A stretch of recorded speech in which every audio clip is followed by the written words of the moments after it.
Well, the sun has now rised and is now starting to set the following day after Alabama lost in its first ever Final Four appearance to UConn by 14 points. Simon, as we now reflect, we're getting closer to 24 hours since the season ended for the Crimson Tide.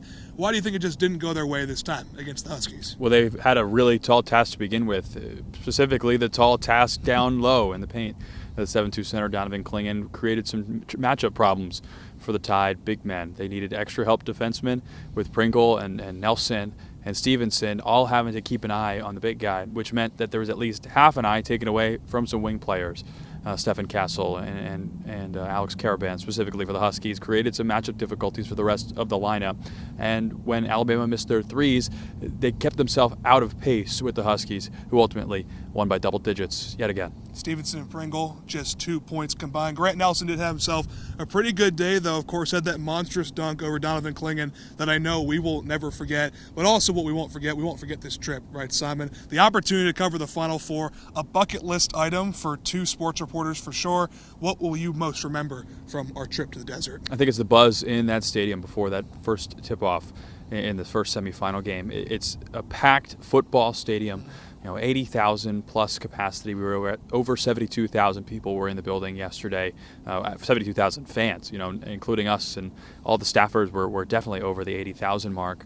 All there for two awesome basketball games. 4 of the best teams in the country getting to square off. It's the excitement that brews all day, and that's something you can't forget. It's one of those things as a sports reporter you just always want to have the chance to cover, and I know we are super excited that we did have the chance to do so. I too will never forget just the energy, buzz, and excitement. You hear the starting lineups called, you hear the crowd go crazy, you hear a big three-pointer, a monstrous dunk, and the place just explodes.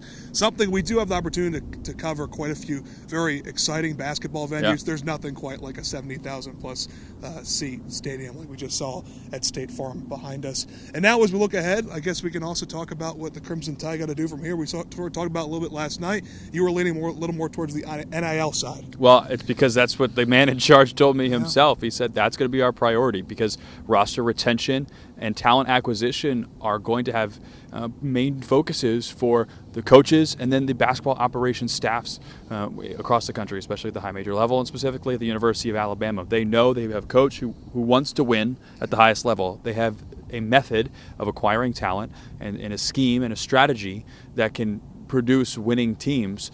With the right money and backing behind them, they can ensure that this is a not just a one-off in Alabama men's basketball history, but a frequent expectation that they hope to meet. Well, we know the Final Four next year will be in San Antonio. Will we be there? Will the Alabama Crimson Tide be there? Will the Auburn Tigers be there? I guess we're just going to have to wait and see how this offseason goes, and then, of course, how the season following comes along as well. Thank you all so much for following along digitally on social media, of course, on TV, too, with Fox 54 Sports. We hope you all enjoyed our coverage. We certainly thought it was a privilege to bring it to you.